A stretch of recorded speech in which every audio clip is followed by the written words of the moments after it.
Welcome to the Flourish Podcast. My name is Ashley Kay, and if you are a parent and your child is a vocalist, if they're in choir, if they are in music theater, this episode is all about different ways that you can help to support them and guide them during these years. Okay, so this episode is all about how parents can help their children, whether they are in choir, whether they are in music theater, if they are a solo and ensemble vocalist or solo vocalist, whatever it is, if they're taking music lessons, voice lessons, whatever it is. This episode is about different ways that you can help to support them. And the reason why I wanted to talk specifically with parents is because we know that as I'm a parent, and our children aren't all quite there yet maturity wise. And not that it's a blanket statement for everyone, but I will say that you're going to need to be, as a parent, a guide for them. And not only will it help them now during these years, but it will also help them after they graduate and move on, whether they go on to go to college or for music or just go out and performing, whatever it is, they will have that guide that you have set for them and how to take care of themselves. So if you haven't already, after this, you can listen to the preparation principle episode, because it all relates to preparing ahead of time. And with the preparation principle, it's just taking a minute now to look ahead and note what needs to be done at certain times in your calendar. So the first thing that I would do would be to put the performance dates in your calendar, especially the rehearsals that come like the weeks before. So usually at the beginning of the year, if they are in choir or if they audition for music theater or for their school musical, usually the dates, whether it be the performance dates and usually the rehearsal dates, and then usually, I know I'm saying usually a lot, but I want to make sure, because it's not the same thing with every school, but for the most part, they're like a week or two before the big performance, there are extra rehearsals. So go ahead and put all of those in your calendar now. Once you get them from your child, go ahead and put all of those in your calendar. And then here's a pro tip, is to, in the notes section of the event, so if you have an iPhone, you would create a new calendar event, and in the notes section, you can put in some of these tips that I'm sharing. So just as a reminder of things that you can start to do when those times come. And the reason why I like to do that personally is because life gets busy. Life can get busy. And so I need all the reminders I can get. I'm a really big planner person, but I also use the calendar in my phone a lot. And so putting it in the notes section and in your planner could be very, very helpful. So the three big things that you can help them with are their sleep, their nutrition, and their vocal management. And sleep, that's pretty easy, getting 8 to 9 hours of sleep a night. And especially the closer that it gets to the show. Especially the closer that it gets to whatever the performance is. And, it could be whether it's like all county chorus, tri-county chorus, the school chorus performances, if your child is in like things like all state, things like that. If you keep note of when those performances and those rehearsals are, the closer it gets to those times, the more sleep they should be getting. And it doesn't necessarily have to be more than 8 to 9 hours, but it should at least be that much. And so you might have to keep an eye on, especially if they're in high school, you might have to keep an eye on when are they going to bed and be like, hey, I know you have a performance coming up, want to make sure that you're good to go for that. So make sure, that you're in bed by such and such a time. And you can explain to them why all of that. Because I know for me as a high schooler, I remember the more I knew, the more I understood it, the more it was likely that I was going to do it. But I'll say that you can help to make sure that they're getting that sleep in. And when I tell you that would be such a big help to them once they graduate and move on to whether they're majoring in vocal performance, music theater, whatever, music industry, whatever it is, that will help them so much in their college years. It will kind of give them a leg up because they'll know what to do. And so sleep. Sleep is just huge, making sure that they're actually getting good quality sleep. You might also need to help them unwind prior to bedtime. So you might need either something that you can do together, ask them what kind of things they might like to do to unwind. It could be stretching, it could be reading, things that don't involve screens, so that those 8 to 9 hours of sleep are like quality sleep. You know what I mean? So that they're not like, it's not like disrupted sleep all throughout the night because they were staring at a screen before they went to sleep.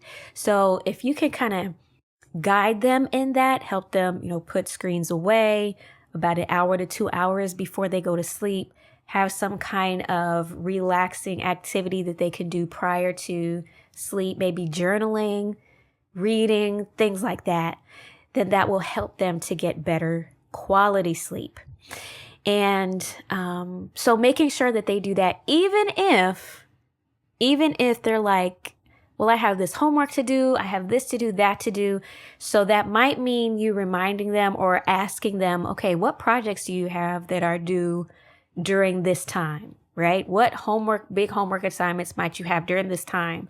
And you might need to help them with time management so that they are able to get that good quality sleep. The next thing would be nutrition. So just making sure that they're eating well, not a lot of fast food. Especially during that time, you're able to cut back on fast food and eat more meals at home, or just find places that are around you that have better food than like McDonald's or Wendy's or, most fast food places. So if you try to help them to eat as many whole foods as possible, the better, especially like that 2 weeks before, even 3 weeks before, that week of, that would be really great. And if you help them to pack things for their after school rehearsals, that would help them as well, so that they don't have to rely on like vending machine, or I don't know if people do DoorDash at school. I don't know. It's been a while since I've been in high school, but for me, it was like vending machine central. So my after school snacks usually consisted of some kind of soda, honey bun, Doritos. That was like during that, and when I was in high school, that was my after school, because that's all we had access to was the vending machines. But if you help them pack more whole foods like turkey jerky or beef jerky, pumpkin seeds, fruit, nuts and seeds and things like that, even if it's like a turkey burger or a sandwich or extra whatever that they can bring from home, that would be better than them just running, getting whatever from the vending machine like I used to do. So if I had known then what I know now, you know what I mean? But I'll say that will help to keep their immune system strong, because this is what happens often. Especially if it's like before a musical, because, during any performance like a play or a musical, usually that week before, I know they used to call it, when I was in high school, we called it week. So that week before is when it's like, usually we're running the show at least once, maybe twice, but at least once. So it's gone from rehearsing certain parts to just running the show. So usually that week before, it's just running the show every day. And it might be 1 week, it might be 2 weeks of just running the show after school. And that can be a lot, right? And so that means usually that the rehearsals are longer sometimes. And so usually during the breaks or whatever, they might be trying to work on their homework, etc., might be eating poorly, whatever's in the vending machine. And then that could cause their immune system to be weakened, like the stress, even though it's probably not like bad stress, but just the natural stress that comes along with running a show. Whether they're in production, to be honest, even if they're in production, but especially if they are on the stage as a vocalist, because we know in order to perform, they need to be able to sing. So as the parent, you can help them with what they're eating. You can help to guide them in that. You can help to guide them with time management so that they're getting that sleep. The next thing, and this would probably be the biggest thing. This would probably be the biggest one. And that would be vocal management. So this is where you might really, really need to step in as their guide, because, it's fun. They're enjoying it. The adrenaline of it, is there, being on stage, all of that stuff. And they might not realize that, hey, their voice is tired. They might not realize that, they might not be stopping to think about those things. So you as the parent will need to be asking them, okay, how do you feel? How does your voice feel? Does it hurt when you talk? Does your voice you feel some fatigue there? Like you've just been talking a whole bunch. How does your throat feel? You're going to need to ask them those questions, because those might be things that either they're not thinking about, or they notice it, but they don't really think much about it, so they don't tell you. So you'll need to actively ask them those questions, especially like 2 to 3 weeks out, especially that 2 weeks before the performance. And it's mostly with music theater. It's mostly with the musicals that I see this. I don't see this as much with like choir, but it's a lot with like the musical performances that I see this. And it's where they're doing the run-throughs, right? A whole bunch of performing, and they're starting to do the run-throughs of the show. And it can be a lot for a young voice. It can be a lot for a high school voice. Whether they're in elementary, middle, high, it can be a lot. Especially if they've been talking all day prior to rehearsal, in class and with their friends, talking out on the playground if they're still in elementary school. If they're in middle school, talking with their friends all day. They were probably in chorus like I was, and then had to stay after school for rehearsals. So you're going to have to ask them those questions about how they're feeling. And if they do say that their voices are feeling some fatigue, feeling tired, maybe a little bit of a sore throat, because sometimes their throat hurting might not necessarily be because of a cold. It could just be overuse, right? And so you can kind of share with them, hey, I know you have a lot of rehearsals over the next couple weeks. Maybe don't talk as much during the daytime, because usually not all the time, but some of the time, the culprit to vocal fatigue is just talking. It's just a lot of talking. So you could say, hey, you might want to take it easy on the talking when you're at home, during the day when you're at school. That way you can have like your full voice during the rehearsals. And that way you can help to manage your voice so that when it gets to performance time, it's there. Because that's what all of the rehearsing is for, is the performance. So that's something that you can share with them. Now, let's talk about the dynamic between directors and the students. So this is not something that I blame directors for, because I've been a director. I've been there. So I know what it's like, especially when it's, high school, middle school. They're thinking about so many things. They have their regular classes that they're teaching, their lesson plans, all of that stuff, their own families that they might have. And then they have the musical, right? And and so they're thinking about all of the students that are involved. They're having to take care of all of these different things. So they're probably not going to be focused on your individual child's vocal health. That's just the reality of it.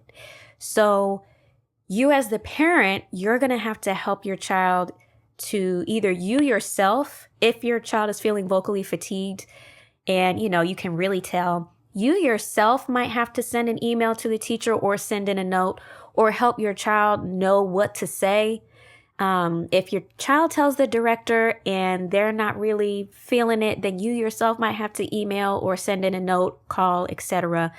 But that's a big place where you can step in and help your child in that area. And I have heard different, I've heard different things about, directors that might try and push the children to sing or try and get them to like go to the ENT to get like a shot to help them for their voice. Don't do that. Don't do that. Don't do that. Don't do that. Don't do that.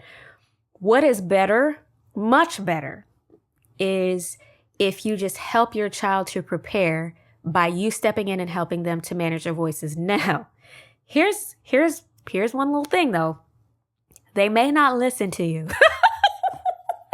Your child may not listen to you. And I'll tell you a story. I remember my mom was trying to tell me. I had a rehearsal and of course, I've been talking all day, and we were having more rehearsals because a performance was coming up. So went to a rehearsal for choir that I was in, and I had a solo. And before we got out of the car, my mom said, "Don't sing full voice tonight. I think you should give your voice a rest. Just use your head voice." But my head voice at that time was not very developed. And I'm pretty sure, this was before high school. I didn't start taking classical voice lessons until high school. This was prior to that. And my chest voice was very developed. Head voice, not so much. So I didn't like using it in front of people. And, or like that, not like the higher registers, higher was more developed, but that in between little, no, it was not. And so I didn't use that voice very much in public. But my mom was like, "You may want to give your voice a rest. So don't sing full voice when you do your solo tonight." And I was like, okay. And then the time came for me to do the solo. And of course, I'm going to sing it full voice, right? I don't know. I think I just being a kid. And so I didn't listen to her and I did it anyway. And in the middle of the solo, my voice just cut off. Like it was like somebody just flipped a switch in my throat. And my voice literally just cut off. I couldn't and it's not like I was trying to recover and sing something and nothing would come out. And I didn't know what to do. I think I must have been maybe sixth grade, I think. And I didn't know what to do. So I just stood there, kind of just froze. And I started crying and just tears just silently coming down my face. And my mom, came up, pulled me to the side, pulled me into the hallway. And she didn't say, "I told you so." But listen, I felt it. She was right. She was right. I wasn't paying attention to it, but she could tell by how I sounded. She could tell, because I've been using my voice a lot at the previous rehearsals. There's just stuff that I wasn't thinking about that she was thinking about.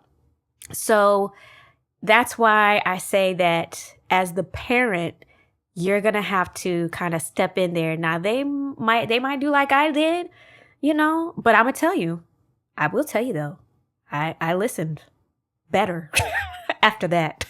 Cause it was like, dog, like she was right. Like she was right. And, I'll never forget that. And that taught me that, hey, this might be something that I need to start paying attention to. So, now I will say that if the director is kind of pushy, my director was not pushy. That was just my choice. But I have heard instances where people have children who are in plays or who are in musicals or choir, whatever, and the director is kind of pushy because they're wanting to hear what it sounds like, full voice in the rehearsal, etc.